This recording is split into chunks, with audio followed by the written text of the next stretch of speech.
Hi, this is Juliet from Heal the Inner Glow, and today is day 11 of the Manifesting Challenge, transforming you from stuck, unworthy, scarcity mindset, perfectionism, procrastination, limiting beliefs, and anything holding you back from living the life of your dreams, getting what you want.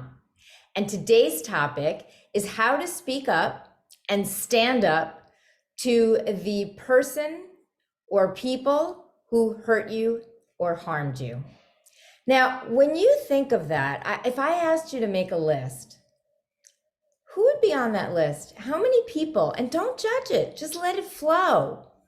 You could have parents, caretakers, bullies, teachers, anything, a bad boss, a friend that betrayed you, someone you dated that betrayed you. It could be anyone. You decide who that person is that harmed you. And don't listen to anyone else if they said, oh, that wasn't a big deal, because to you it was. And to you, the way they treated you was poorly. And frankly, by keeping those feelings inside, you're harming yourself. So you've internalized that way that they hurt you, which means that you may take on that trait of being your own inner bully based on the very negative and toxic messages that this person gave to you. I also want to say I find this very effective to do with parents. Now, someone who did not have healthy role models, whose parents or caretaker didn't treat them well or didn't pay attention to them, this exercise is a bit easier regarding those people. However, because you already have a bit of a negative impression and you feel that you are harmed or hurt in some way.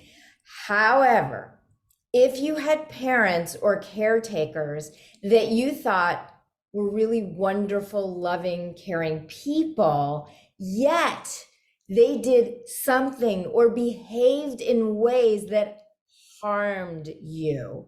Let's say you were expected to take care of them. I know I faced that.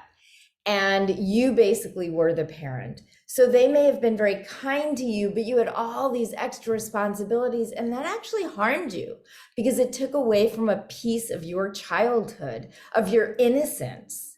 So it's okay. It's okay to give yourself permission to say, you know what, I didn't like this. So if you are very uncomfortable with confrontation and don't want to speak to the person for whatever reason, or maybe they're no longer in your life, maybe they were just passing through, or perhaps they passed away and are no longer alive, this is a great way to just confront them, get out those feelings, express yourself. Because if you don't express yourself, one day you are going to continue to cause yourself harm and just burst in some way, shape, or form, and it's going to hold you back. So the easiest way to do this, or what I think is the most effective, is to use an empty chair. And that empty chair will represent that other person. And by the way, if there's more than one person, please do this individually, one at a time. Even if it's both of your parents, you still need to speak to your parents one at a time. And you're going to envision that they're in that chair. You're going to take the role of yourself speaking out. You're always going to start with yourself. And I want to caution you, if it is someone who abused you, you probably will feel triggered. Now, if it is someone who sexually abused you, I would strongly recommend that you do not let that person speak. Again, I know this is a role-playing exercise and we are using an empty chair, but do not give that sexual abuser a voice. It can be quite harmful to do that. So with that person, you are not going to allow them to speak. You are always going to stand facing that empty chair or sit facing the empty chair. With everyone else, if you're comfortable, listen to your instincts, you're going to switch places. And when you are playing them, you are going to sit in the chair. And the whole purpose of this exercise is for you to gather information, to understand what their thoughts may have been, what caused them to behave in a certain way.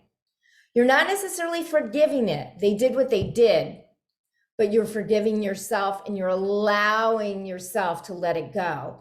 And by confronting them, you literally will be able to breathe easier. You will feel a sigh of relief. So I'd love to hear how this feels when you're done. Leave a comment below. Come back for tomorrow, day 12. And remember, glow, let go, let flow.